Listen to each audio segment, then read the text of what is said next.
Good morning. আজকে হচ্ছে সোমবার এখান থেকে আজকে ব্লগটা স্টার্ট করছি। আজকে চারিপাশটা দেখে বুঝতেই পারছো আমরা রয়েছি মার বাড়িতে। হ্যাঁ, আমরা সানডেতে এখান রাতে ছিলাম, তো আজকে হচ্ছে মন্ডে।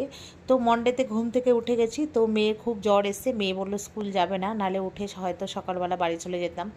তো আজকে মার বাড়িতে 2-3 দিন হয়েছে রাতে থাকছি। কেন থাকছি এটা তোমরা পরে দেখে বুঝতে পারবে। তো যাই হোক, চলে এসেছি ঠাকুর ঘরে। দেখো এখানে আমার মার বাড়ির গোপুসোনা ঘুমোচ্ছে, তো মা একটু পরেই আসবে ওপরে গোপুসোনাকে পুজো দিতে। তো চলো বন্ধুরা, এবার নিচে যাওয়া যাক। তো ফ্রেশ হয়ে এবার নিচে গিয়ে একটু চা খাবো।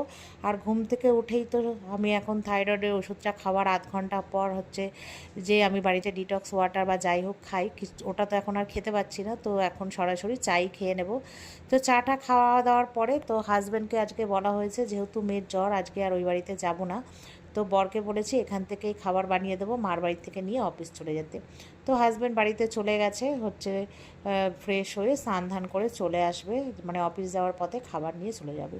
তো তার আগে মা বলল যে ছাদে কিছুটা জামা কাপড় দিয়ে তাড়াতাড়ি শুকিয়ে যাবে। তো অনেক দিন পর ছাদে এসছি, তো আসার পরে জাস্ট আকাশটা দেখো, মনে হচ্ছে পুজো পুজো ভাইবস। আর মেঘলাও ওয়েদার রয়েছে, যখন তখন মনে হচ্ছে বৃষ্টি নেমে যাবে, আবার রোদ উঠছে। তো তারপরে কিছুক্ষণ দাঁড়িয়ে এদিক ওদিক দেখলাম, দেখার পর তারপরে নিচে চলে যাব, মা ডাকাডাকি করছে। তো একটু কাপড়গুলো ছিল ওগুলো একটুখানি মেলে দেবো। তো তারপরে চলে যাব নিচে, কিন্তু মেলে দিয়েও তো শান্তি নেই, যখন তখন বৃষ্টি নেমে যাচ্ছে। আর একতলা থেকে তিনতলা মানে একটা বিস্ময়কর ব্যাপার। যেহেতু হাজব্যান্ড রান্না বান্না এখানে করব, নিয়ে চলে যাবে, তো একটু তাড়াহুড়ো, ওই জন্য মা ডাকাডাকি করছে। তো চলো কাপড়গুলো মেলে নিই, তারপরে আবার তোমাদের সাথে দেখা হচ্ছে।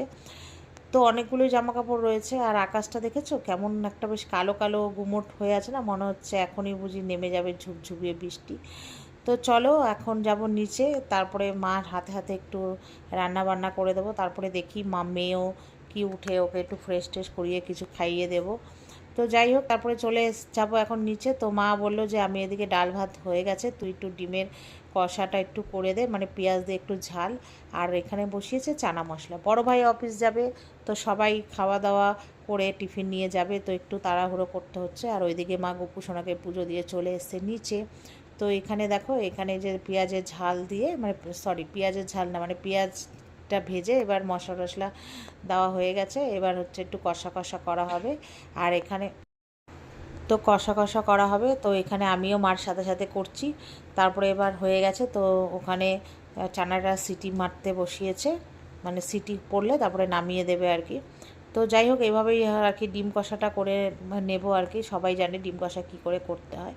তো তারপরে আর সারাক্ষণ কোনো ভিডিওই করিনি, ঘর টর মুছে আবার ঠাকুরকে পুজো দিলাম, দিয়ে তারপরে এটা হচ্ছে একদম এখন বাজে 2:03। তো এটা দেখে কিছু বুঝতে পারছো কি এটা? এটা হচ্ছে শুটকি মাছের বাটা, লোটে শুটকি। আমি এমনি লোটে মাছ খাই না, কিন্তু আগে খেতাম, এখন বন্ধ হয়ে গেছে বিগত 10-15 বছর। তো এখন এটা হচ্ছে শুটকিটা খাই।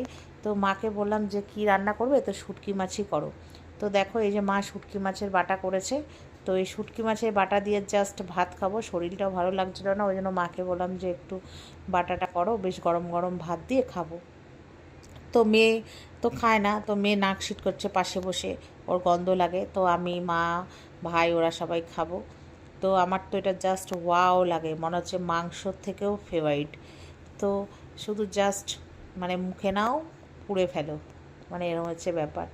তো আজকে আমি শুধু শুটকি মাছ দিয়েই ভাত খেয়েছি। আর সকালে তোমাদেরকে তো ওই চানা লুচি মা করেছিল খেয়েছি, আর ওগুলোর ভিডিও করা হয়নি।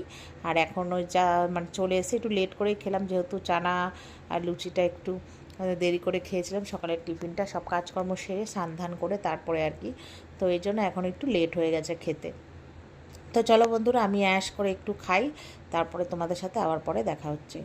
তো তারপরে এটা হচ্ছে একদম সন্ধেবেলায় আবার বাড়ি চলে এসেছি, যেহেতু মেয়ের পড়া আছে, এখন পড়াতে আসবে, আবার পড়াতে নিয়ে যাব। তো এখন একটু জ্বরটা কমেছে। তো দেখো আমাদের বাড়িতে নতুন কি এসছে, এটা বলো তো, এসি। হ্যাঁ, এই গরমের কারণেই মার বাড়ি থেকে রাতে ঘুমোতে হচ্ছে। এখনকার বাচ্চারা তো বোঝোই, মানে জন্মের পর থেকে এসিতে থেকে অভ্যস্ত, তাই ওরা গরম এখন নিতে পারে না। তো যাই হোক, আমার কোনো ব্যাপার